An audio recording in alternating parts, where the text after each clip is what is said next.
For today's little adventure, we're going to be reading Eliza Hamilton, Founding Mother by Monica Colling. Eliza Hamilton, Founding Mother by Monica Colling, illustrated by Valerio Fabrita. Elizabeth Schuyler was born in 1757. Her father was a major general in the colonial army, an important landowner. Her devoted mother came from one of the richest families in New York State. Eliza would grow up to marry Alexander Hamilton, one of America's founding fathers. When she was a girl, Eliza loved to climb trees. One day, she saw her cat catch a young bird.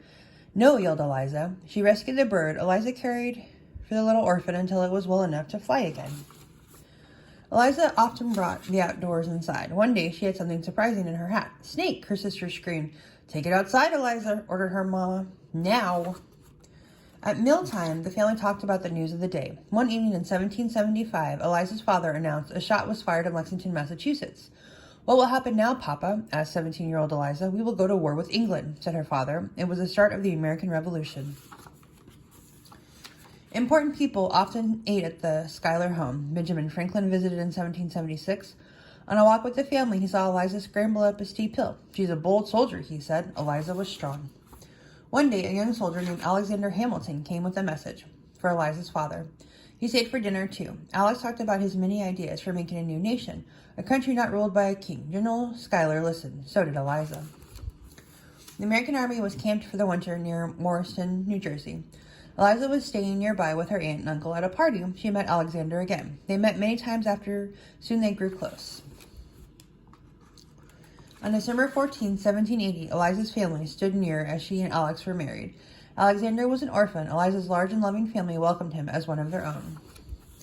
Alex went back to work writing letters to Congress for General George Washington, but he wanted to fight.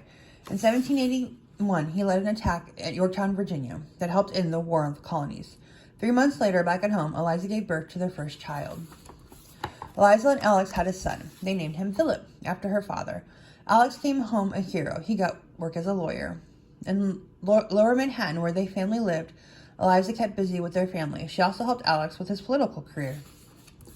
Alex wrote many essays to convince voters to accept the Constitution. Its laws would hold the states together.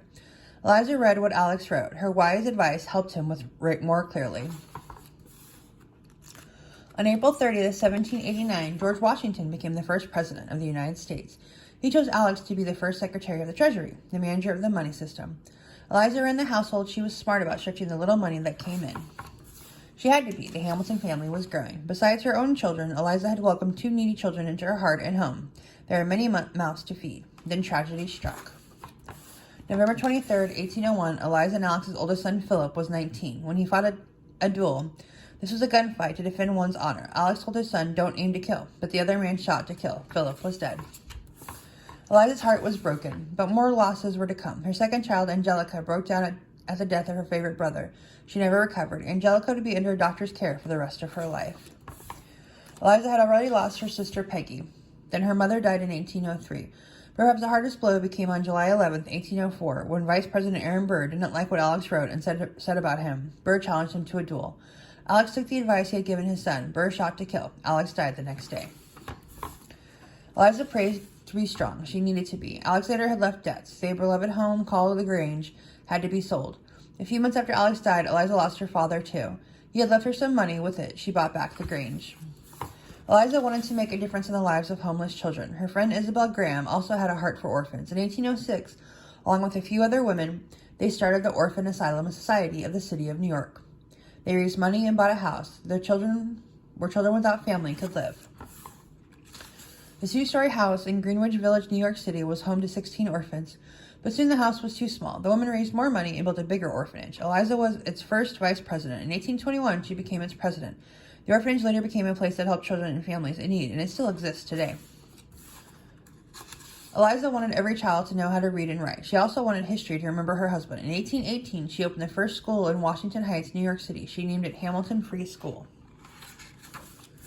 Eliza also raised money to build a memorial to honor America's first president. She joined 2 former First Ladies, Dolly Madison and Louise Adams, in the effort. The Washington Monument was finally opened to the public in 1888, but not in time for Eliza to see it in all its glory. Eliza outlived Alex by 50 years. She raised their children and helped so many others. She organized Alex's writing for publication so future generations would know about him. She was laid to rest in 1854 beside her beloved Alexander. Elizabeth Schuyler Hamilton lived to be 97 years old. The end.